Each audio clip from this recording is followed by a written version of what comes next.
Hello বন্ধুরা, তোমরা সকলে কেমন আছো? আশা করি সবাই ভালো আছো, আর আমিও ভালো আছি। আর সবাইকে বলি হ্যাপি সানডে। তো আজকে সানডেতে দেখো আমার জায়ের সাথে আমি রান্না করছি।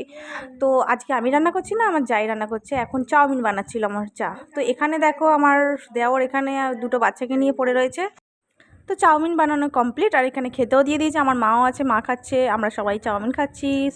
আর আমার মেয়েও শুরু করে দিয়েছে বসে ওর কাকির সাথে খাওয়া। দেখো এখানে আমার চাউমিন খাওয়া কমপ্লিট হয়ে গেছে, আর আমার স্নানও হয়ে গেছে, আর চুলগুলো এলোমেলো হয়ে গেছে দেখো। তো আমি সিঁড়ি দিয়ে উঠে যাচ্ছি আমার ঘরেই, আর গিয়ে একটু চুল আঁচড়ে নেবো, তো একটু সিঁদুর পরে নেবো, তারপরে কিন্তু আমি ঠাকুর ঘরে চলে যাব। তো দেখো আমার চুলটা অনেক বড় হয়ে গেছে জানো তো, আর চুলটা এতটাই রাফ হয়ে গেছে, কিছু করাও নেই, এত কাজের চাপ সংসারে, আর কি বলবো। যাই হোক, তো যারা যারা নতুন বিয়ে করবে, সংসারে ঢুকবে, তখনই বুঝতে পারবে যে সংসার কী জিনিস। তো চলো, যাই হোক, আর সিঁদুরটাও পরে নিলাম। এরপরে একটু টিপ পরে নেব, অনেক দিন হলো টিপ পরা হয় না জানো তো, সব টিপগুলো পরেও থাকে।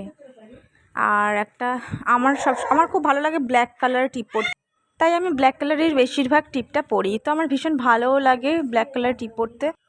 এখন আমি চলে আসলাম ছাদে। ছাদের গেটটা খুলে দেখলাম বাবারে আজকে খুবই ওয়েদার খারাপ, আর ভীষণ ভালোও লাগছে কিন্তু এরকম ওয়েদার, মানে রোদ্দুর নেই, কিছু নেই, গরম কম। তো আমার ভীষণ ভালোও লাগছিলো জানো তো এইরকম ওয়েদার।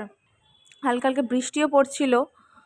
ভাবলাম অতটা সেরকম বৃষ্টি পড়ছে না, একদম ঝিরিঝিরি জানো তো। তো ভাবলাম বাইরেই দিই শোকাতে, কিন্তু পরে আমাকে কিন্তু তুলে আবার ঘরে দিতে হয়েছিল দড়িতে। তো ঘরে এই বাইরেই শোকাতে দিয়ে দিচ্ছি সব জামা কাপড়গুলো। তো আজকে দেখেছো মানে ওয়েদারটা এতটাই সুন্দর লাগছে দেখতে, আর কোনো রোদ্দুর নেই। তো এইরকম মেঘলা ওয়েদার কাদের কাদের ভালো লাগে সেটা কমেন্টে প্লিজ জানিও। আমার তো ভীষণ ভালো লাগে এরকম মেঘলা ওয়েদার। আর কি বলো তো, এরকম ওয়েদার দেখে না আমার অতটা কাচার মন চাইলো না, নাহলে আমি কিন্তু অনেক কাছি। আসলে কি বলো তো, রোদ্দুর দেখলে কিন্তু কাচার মন চায়। তো দেখো আমার এখানে সব শুকনো করতে দেওয়া কমপ্লিট হয়ে গেল, আর এখানে উঠে আসলাম আমার ঠাকুর ঘরে। তো ঠাকুরের এখন বাসনগুলো আমি ধুয়ে নেব। আর আমাদের তো ছাদেই সব কল টল আছে, তোমরা তো জানোই। তো ছাদেই সব কিছু ব্যবস্থা আছে, যখন ছাদেই ধোয়াধুয়ি করে নিই। তো আমি এখানে ভালোভাবে কিন্তু ঠাকুরের সব বাসনগুলো ধুয়ে নিচ্ছি। আর এখানে সব মানে ফুলগুলো না জড়ো করি একটা প্লাস্টিকে, কারণ এখানে ফেলার সিস্টেম নেই চারিদিকে। তো মানে ড্রেনে জমলে আসলে কি বলো তো, ড্রেনে জমা মানেই পুরো আমাদেরই ক্ষতি।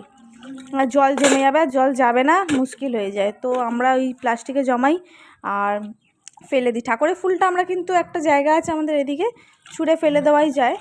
আর মানে পাঁচিলের ওপারে অনেক ময়লা ফয়লা ফেলে।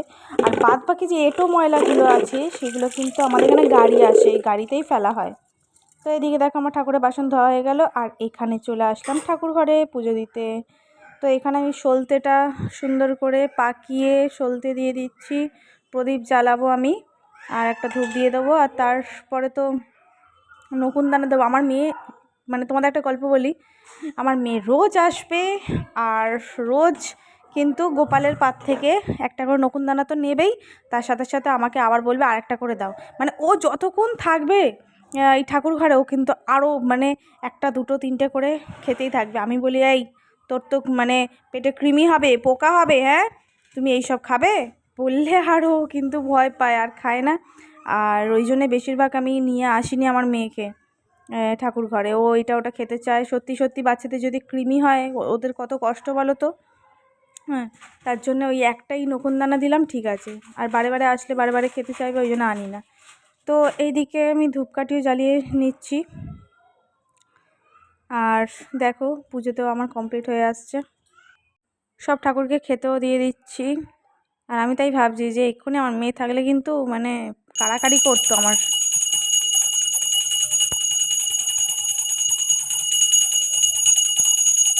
তো এদিকে বন্ধুরা আমার পুজো দেওয়া তো কমপ্লিট হয়ে গেল, এবারে আমি কিন্তু নিচে চলে যাব সোজা রান্নাঘরে। আর আমার যা কি বলো তো এখানে শুরু করেই দিয়েছে। তো আজকের প্রত্যেকটা রান্না কিন্তু ওই করবে। আমি এসে বললাম যে আর কিছু বাকি আছে, ও বললো একটু শুধু মাংস আলু কেটে দাও, তো আমি কেটে দিলাম, তো রান্নাও কমপ্লিট হয়ে গেল। তো বন্ধুরা দুপুরের খাওয়া দাওয়া হলো, একটু ঘুম হলো, আর এখন হয়ে গেল সন্ধেবেলা। তো এখন হচ্ছে চা খাওয়ার পালা। তো এখন আমার চা করতে গেছে। তো এখানে দেখো চা বসানো হয়ে গেছে। তো আমার চা এখন চা করছে। তো ভিডিওটা কিন্তু এখানেই শেষ করব আমরা চা খেতে খেতে। তো ভালো লাগলে প্লিজ লাইক করো, শেয়ার করো, সাবস্ক্রাইব করো চ্যানেলটাকে। টাটা।